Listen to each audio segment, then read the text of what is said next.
자, 일단 이 두 가지 용어에 익숙해져야겠고, 뒤에 거보다 앞에 거. 표본, 평균. 알겠죠? 자, 표본의 평균이야, 표본. 그럼 표본이 뭐냐부터 시작해야 되는데, 그죠? 영어로 그냥 샘플이야, 샘플. 전체를 안 하고 샘플. 그냥 임의로 뽑는다는 거죠. 몇 개를 뽑는 건데, 모집단이라는 용어가 또 등장해요.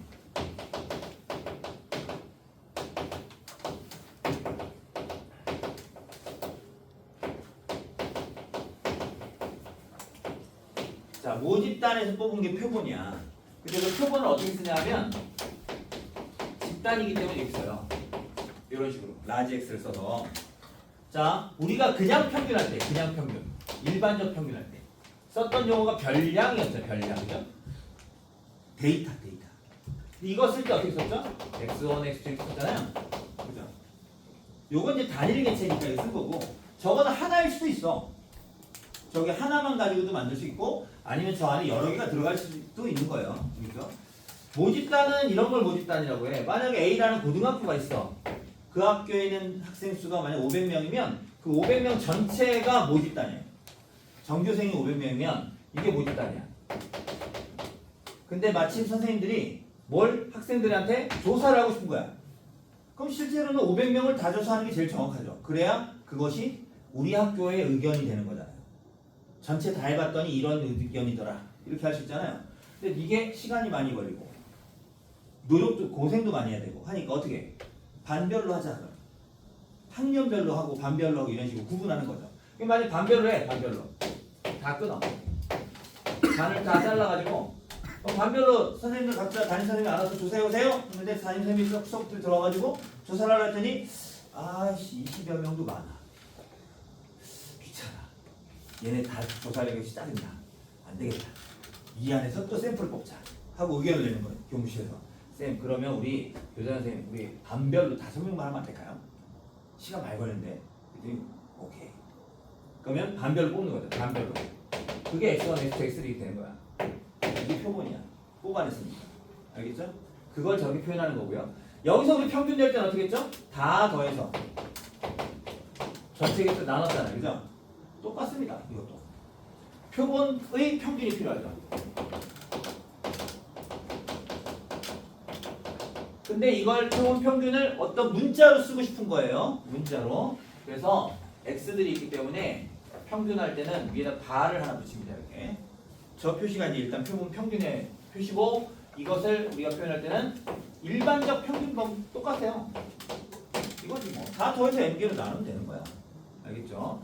자, 이게 표본 평균이고요. 그럼 표본 분산은요.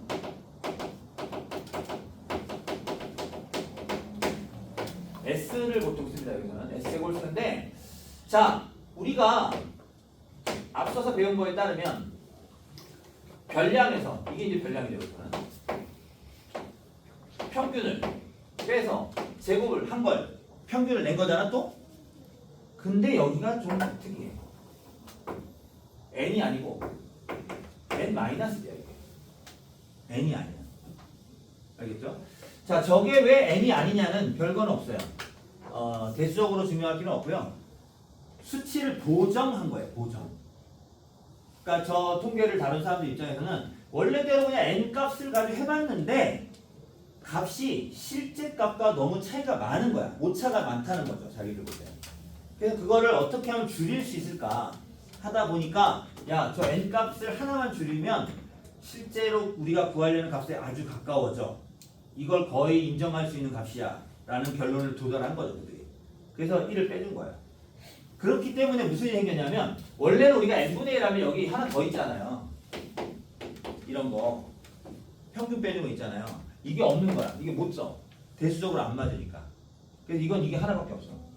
알겠죠? 그래서 문제가 뭐냐면은, 우리가 문제를 풀 때 만약 표본 분산을 구해야 되는 문제를 만났다. 근데 내가 저거 n-1분의 1이 생각이 안 났다. 이러면 엄청 곤란해지는 거죠. 답이 달라지니까. 그래서 근래에는 안 나오고 있는데, 나올 때는 보통 제시문에 다 저거 공식을 주긴 했거든요. 안 주고 나온 적도 있긴 있어요. 사실은 한두 번 정도. 나는 개인적으로는 뭐 다들 미적분 선택자들이기 때문에 제시문에 저거 주는 게 옳다고 보거든요. 사실 주는 게 훨씬 다 공평하고 좋다고 보는데 안 주면 위험해지는 거죠. 그렇죠? 어쨌든 저거를 좀 신경 써야 되는 부분이고 우리는 사실 이것보다는 더 신경 쓸 것은 실제로 이겁니다. 자 보시죠.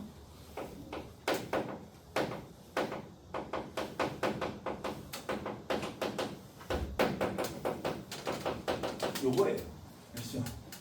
표본 평균의 평균을 더 신경 써야 됩니다. 뭘까요? 2를 쓰는 거죠. 2. 표본 평균의 평균. 알겠죠? 자 이건데 우리가 알고 있잖아요. 이거.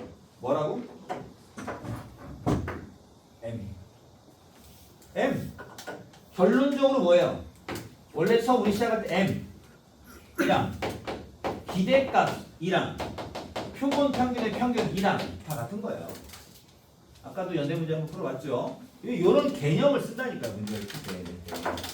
그래서 여러분은 이렇게 생각하시면 되겠다.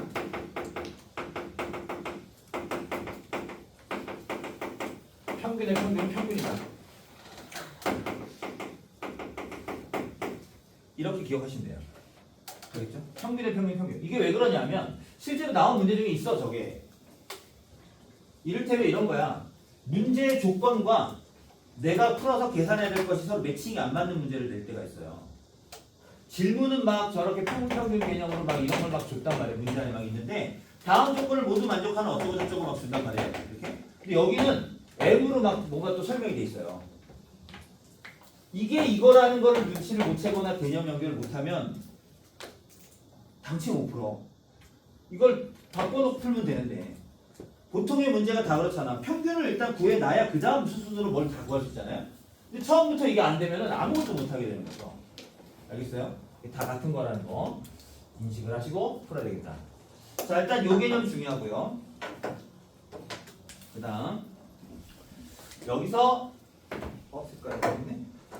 자 분산. 자 표본 평균의 분산이야. 그러니까 VX 맞죠. 그런데 요건 외우시고 절대로 까먹으면 안 됩니다. n분의 시그마 제곱에 n으로 나눠야 돼. n으로. n으로 나누라고. 그러니까 예시를 하나 들어보면 이런 식으로 하는 거야. 원래는 모집단이 n, m, 시그마 제곱을 따르는 문제로 시작을 해. 알겠죠? 원래는 모집단에서는. 근데 여기에 표본 평균이 개입돼.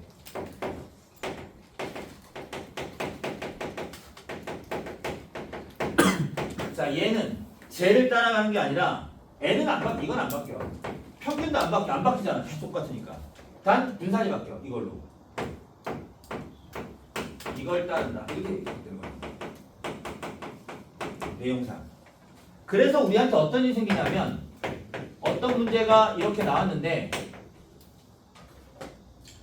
자 이게 만약에 x가 아니라 표본 평균이었다면 이렇게. 그러면 이런 일이 생기는 거죠. z로 바꾸는 건 문제가 없는데 a-n까지 아무 문제가 없거든. 여기가 시그마가 아니라 뭐라고? 이게 오는 거야. 여기다 루트 씌운 거. 루트 n분의 시그마. 이걸로 계산해주는 게 바뀌는 거죠. 이 자리가 바뀌어요. 알겠냐? 숫자로만 쓸 때는 별 부담이 없어요. 어차피 내가 분산 만들어 숫자 가지고 쓰는 거니까 신경 쓸 바가 없는데 문자로 처리해야 되는 경우들이 종종 있거든요. 그때 여기를 그냥 시그마 쓰시면 안 된다는 거야. 루트 n분의 시그마 y. 무슨 말인지 알겠죠? 이걸 중요하게 생각하셔야 돼요. 이게 계속 나오거든요. 표본 평균에. 자, 그래서 이걸 종합을 좀 하자면 여기에 변화율은 어떻게 되냐? 원래 시작이 n이었어요. n에서 이제 z로 갈 거야. z로 갈 건데 우리가 여기서 b에서 오나 이런 걸 신경 쓸 게 아니라 얘는 특이하게도 시작은 x에서 변수 x에 시작을 하는데 얘가 x 바로 바뀌고 나서 흘러가는 거죠. 우선순위가 다른 거야. 이거 바로 출발 아니라 여기서 먼저 바꿔놓고 가는 거죠.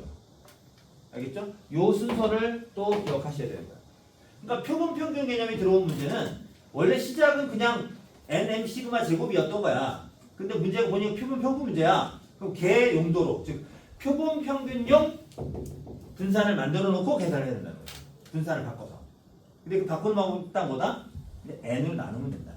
개수로 나누면 되는 거야. 횟수로 나누면 돼요. 개수 이런 거. 알겠죠?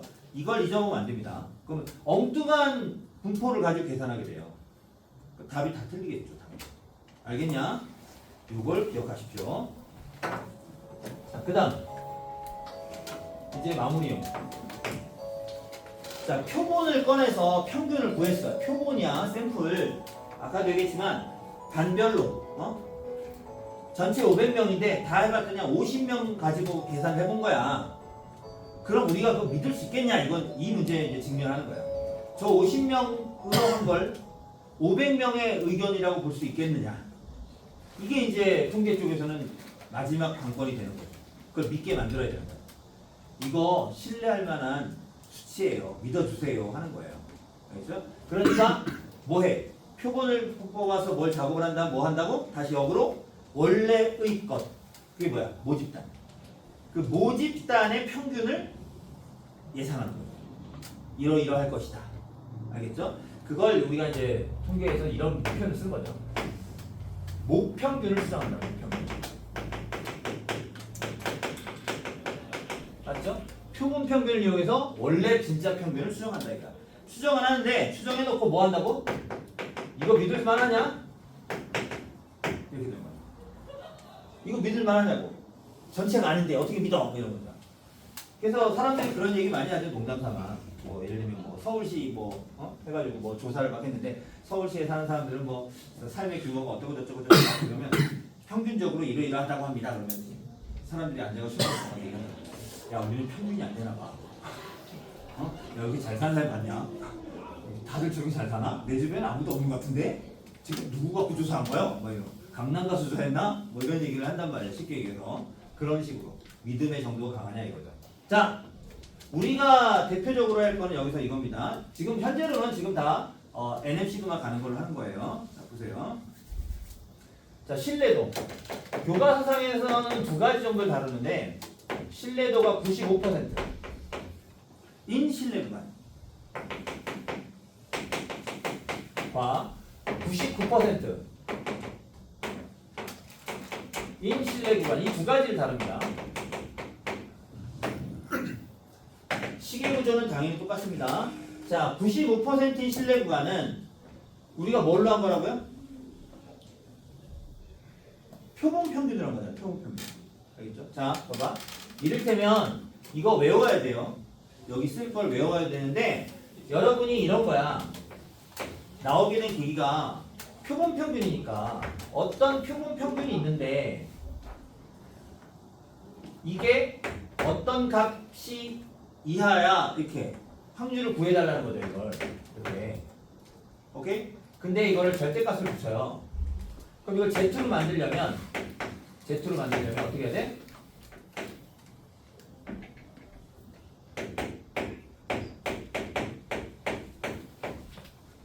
A-M에다가 표본이었으니까 루트 n분의 시그마를 해야 될 거 아니에요. 그죠? 자, 이런 상황으로 가는 거예요. 근데 여기서는 그냥 이걸로 쓰시면 되고요. 그래서 이걸 전개해가지고 쓰는 거야, 전개해서. 그러니까 시작부터 여기 있어야 돼, 이게. 표본 평균이. 그죠? 유도할 때 이렇게 하는 건데. 자, 그래서 이렇게 됩니다. 표본 평균에서 방금 썼던 걸 A라고 써놓을 건데, 이 95일 때의 숫자가 있죠. 1.96. 루트 n분의 시그마가 붙는 거예요. 이렇게.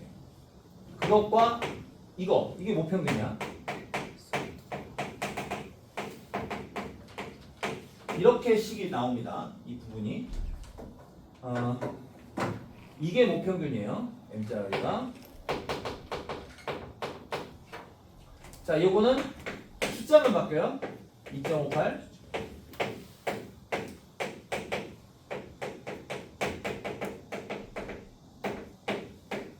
이렇게. 식은 다 똑같아. 저 앞에 퍼센트 바뀌어도 식은 다 똑같아. 요 자리만 바뀌는 거예요. 요 자리만. 요 자리가 Z자리인데 여기서 또 따로 기억할 것은 요 좌변, 요 우변, 요 좌변과 우변의 차이를 신뢰 구간의 길이라고 합니다. 또는 폭이라는 말을 쓰는 경우도 있어요. 폭. 그러니까 만약 신뢰 구간의 길이를 구해주세요 그러면 양쪽으로 빼면 돼요. 우변에서 좌변 빼면 되거든요. 빼면 여기 이건 똑같기 때문에 없어지고요. 결국 뭐가 생겨요? 이거의 2배. 그죠? 예를 들면 밑에 걸로 치면 2.58 곱하기 루트n의 시그마의 2배가 실내 구간의 길이가 되는 거예요. 어느 경우든 다 이렇게. 맞아요? 이해됐죠? 자, 그런데 문제는 이거야. 이거는 교과서상으로 이 정도 나오는 거고 기본적으로 주는 거고. 논술 문제를 풀다 보면 저 95와 99만 주는 게 아니야. 다른 숫자를 준다고. 다른 숫자를. 알겠죠? 그럼 다른 숫자 주면 난 외운 게 없는데 이걸 어떻게 쓰냐는 거죠. 알겠니? 그걸 찾아서 쓰도록 요구를 하고 있습니다. 그래서 일단 얘네가 왜 나왔는지를 보면 이렇게 된 거예요.